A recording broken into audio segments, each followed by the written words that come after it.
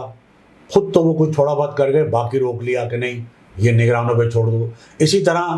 Gas کے نرخوں میں جو اضافہ کرنا تھا وہ تھوڑا بہت کیا، روک دیا جو زیادہ کرنا تھا کہ چلے جی نگراں حکومت کر لے گی۔ یہی وجہ ہوئی کہ پیٹرول میں اضافہ جو کرنا تھا وہ بھی نہیں کیا کہ نگراں حکومت کرے گی۔ تو اب سارے جو معاملات تھے وہ پوری منصوبہ بندی کے تحت پی ڈی ایم کی حکومت نے، شہباز شریف صاحب کی حکومت نے نگراں حکومت میں ڈال دیے۔ تو ظاہر ہے جو معاہدہ تھا آئی ایم ایف سے، اس کے نتیجے میں وہ تو پورا کرنا تھا۔ تو بجلی کے نرخ بھی مزید آج پھر اطلاعات آئی ہیں کہ 3 روپے سے زائد جو ہے یونٹ پہ پھر بڑھا دیے گئے ہیں نیپرا نے، جس کا اطلاق پورے ملک پر ہوگا۔ تو یہ بجلی کا معاملہ ہے۔ گیس کے بارے میں بتایا جاتا ہے کہ 45% در جو ہے گیس کی قیمتوں میں جو ہے مزید اضافہ ہونا ہے۔ اچھا، پیٹرول کو لے لیجئے۔ پیٹرول نگراں حکومت نے اپنے 2 ہفتے یا 3 ہفتے کی حکومت میں جو ہے وہ 54 روپے بڑھایا، اور کم کتنا کیا؟ صرف 8 روپے۔ لوگوں میں اس پر بھی بڑا غم و غصہ ہے کہ جناب بڑھایا آپ نے 54 روپے اور 8 روپے کمی کر دی۔ یہ اونٹ کے منہ میں زیرہ والی بات ہے۔ وہ جو پیٹرول ابھی 200-250 روپے تھا وہ اب 350 تک آپ نے پہنچا دیا، اور اب آپ کہہ رہے ہیں کہ ہم بڑا کوئی احسان کیا ہے۔ پھر دوسری جانب سارا ملبہ جو ہے نگراں حکومت کہتی جی آئی ایم ایف، ہم کیا کریں، ہمارے تو جو چیزیں معاہدے میں شامل ہیں۔ جناب آئی ایم ایف کہہ رہا ہے، آئی ایم ایف کے ذمہ دار کہہ رہے ہیں کہ ہم نے کب کہا ہے کہ آپ غریبوں پہ ٹیکس لگائیں، ہم نے کب کہا ہے کہ آپ غریبوں پہ بوجھ ڈالیں، ہم نے کب کہا ہے کہ آپ غریبوں کا خون جو ہے وہ نچوڑیں، خون چوسیں، آپ یہ سارا ٹیکس، یہ سارا ملبہ امیروں پہ کیوں نہیں ڈالتے؟ کیسے ڈال سکتے ہیں؟ امیروں میں وہ خود بھی تو شامل ہیں، اور امیر طبقہ جو ہے وہ ان کا جو ہے ظاہر ہے وہ بھی حکمران طبقے میں شامل ایک طرح سے، جس کے پاس دولت ہے، جس کے پاس جو ہے وہ بہت زیادہ مراحت ہیں، بہت زیادہ سہولیات ہیں، وہ حکومت کے ہی لوگوں کے پاس ہے۔ تو یہ جو سارا معاملہ ہے وہ یہی ہے۔ آئی ایم ایف کہہ رہا ہے کہ جناب غریبوں پہ بوجھ کیوں ڈال رہے ہیں؟ خود آئی ایم ایف کہہ رہا ہے کہ ہم نے تو نہیں کہا آپ امیروں پہ ٹیکس لگائیں، لیکن حکومت ایسا کر ہی نہیں سکتی، کیونکہ حکومت خود اشرافیہ جو ہے وہ ہے، اشرافیہ پہ کیسے ٹیکس؟ حکومت تو خود یعنی مفت میں پیٹرول لے رہی ہے، مفت میں بجلی لے رہی ہے، اور مفت میں گاڑیاں سرکاری لی ہوئی ہیں، اور مفت میں سرکاری بڑی بڑی رہائش گاہیں لی ہوئی ہیں، اور جو بیوروکریسی ہے اس کو بڑے بڑے محلات ملے ہوئے ہیں، ایکڑوں پہ مشتمل ہیں، ان کو جو رہائش گاہیں ملی ہوئی ہیں، سرکاری گاڑیاں بڑی بڑی مفت ملی ہوئی ہیں بیوروکریسی کو، اور پیٹرول مفت، بجلی مفت۔ تو بھائی اشرافیہ کا تو یہ حال ہے، تو وہ سارا بوجھ تو آخر غریب عوام پہ ہی ڈالنا ہے۔ لیکن اب غریب عوام بھی جو ہے وہ بہت زیادہ تنگ آ چکے، پس چکے ہیں جسے کہنا چاہیے، اور اب وہ کہتے ہیں کہ جی پہلے تو 2 وقت کی روٹی مل جاتی تھی، اب 1 وقت بھی نہیں مل رہی، اور روٹی بجلی بھی نہیں مل رہی، پانی بھی نہیں مل رہا۔ اس کے لیے احتجاج ہو رہا ہے آپ کے علم میں، شہر میں مختلف جگہ روز جو ہے کہیں نہ کہیں لوگ باہر نکل آتے ہیں، ٹریفک جام کر دیتے ہیں، ٹائروں کو آگ لگا کر جلا دیتے ہیں، ٹریفک جو ہے وہ بند ہو جاتا ہے، اور گھنٹوں لوگ جو ہے وہ ٹریفک جام میں پھنسے رہتے ہیں، ایک عذاب لوگوں پہ نازل۔ اب لوگ کہاں وہ کہتے ہیں ہم کیا کریں، حکمران تو ہماری نہیں سنتے، حکمرانوں تک ہماری پہنچ نہیں ہے، ہمارا کوئی احساس ہی نہیں ہے، تو ہم سڑکوں پہ نکل کر ٹائر جلا کر، ٹائروں کو آگ لگا کر، سڑکیں بند کر کے اپنا احتجاج ریکارڈ نہ کرائیں تو کیا کرائیں؟ نہ انہیں پانی مل رہا ہے، نہ انہیں بجلی مل رہی ہے، گیس نہیں آ رہی، گیس کا جو ٹائم ٹیبل ہے اس ٹائم ٹیبل میں بھی گیس نہیں، یعنی ایک طرف تو آپ گیس کے نرخ بڑھا رہے ہیں 45% تک، بجلی کے نرخ بڑھا رہے ہیں، پانی جو نلکوں میں نہیں آتا ٹینکروں میں آتا ہے، ٹینکروں کے ذریعے سپلائی کیا جاتا ہے، پھر بھی آپ پانی کا بل لیتے ہیں۔ تو یہ ساری جو چیزیں ہیں عوام میں بہت زیادہ جو ہے وہ غم غصے کا باعث بنی ہوئی ہیں، عوام کا جو وہ جینا دوبھر ہو چکا ہے، اور عوام جو ہے وہ یہ کہتے ہیں کہ بس ٹھیک ہے آنے دو الیکشن، آنے دو پولنگ ڈے، پولنگ کی تاریخ آنے دو، اور آؤ ہمارے پاس ووٹ ڈالنے، پھر ہم تمہیں بتائیں گے کہ تمہیں ہم ووٹ دیں گے یا کچھ اور دیں گے۔ چونکہ آپ نے ہمیں کیا دیا.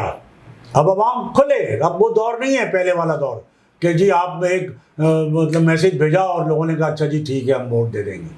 تو اب ووٹ دینے کا مسئلہ جو ہے وہ جن کو ووٹ دینا ہے وہ گلے گلے تک جو ہے وہ مہنگائی کا شکار ہیں,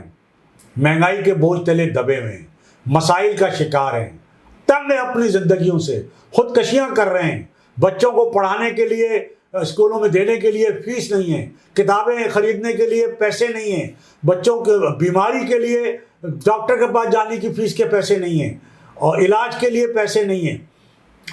تو جناب وہ کیسے, روٹی 2 وقت کی مل رہی تھی اب وہ 1 وقت کی بھی نہیں مل پا رہی ہے. روزگار لوگوں کے پاس پہلے ہی نہیں تھا,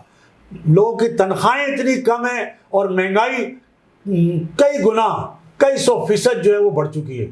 تو لوگ اب بہت زیادہ بپرے ہوئے ہیں. یہی وجہ ہے کہ لوگ کہتے ہیں کہ اب دیکھنا ہے کہ نواز شریف کا استقبال ہوتا ہے نہیں ہوتا ہے, یا کوئی ہار پھول لے لیں گے یا کچھ اور چیزوں سے استقبال ہوگا. اس لیے کہ ناراضگی نواز شریف سے نہیں ہے, کیونکہ نواز شریف جو 2017 میں چھوڑ کے گئے تھے وہ تو بہت بہتر چھوڑ کے گئے تھے, وہ اسی کا حوالہ اب بھی دے رہے ہیں مسلم لیگ نون والے. لیکن لوگ عمران خان کے ظلم کو, جو عمران خان کی مہنگائی تھی, میں نے پہلے بھی کہا ہے کہ وہ بھلا چکے ہیں. لوگ اب تازہ جو ہے صورتحال اس کو یاد رکھے ہوئے کہ جی آپ نے 1.25 سال یا اس سے تھوڑے سے زیادہ عرصے میں ہمیں کیا دیا سوائے ہمیں جو ہے وہ مسائل مزید بڑھانے کے, مہنگائی کے بوجھ تلے دبانے کے. تو ناظرین یہ ہماری آج کی گفتگو. اس سے پہلے کہ میں آپ سے اجازت دوں, میری آپ سے یہی گزارش کہ آپ think T V HD channel کو سبسکرائب کر لیں, اپنے دوستوں میں شیئر کریں اور لائک کریں. اس کے ساتھ ہی آج کی اس نشست سے صابر علی کو اجازت. اللہ حافظ. Channel think T V HD کو سبسکرائب ضرور کر لیں اور بیل آئیکن کا بٹن دبائیں تاکہ ہماری نئی آنے والی ویڈیوز پر وقت آپ تک پہنچ سکیں. شکریہ.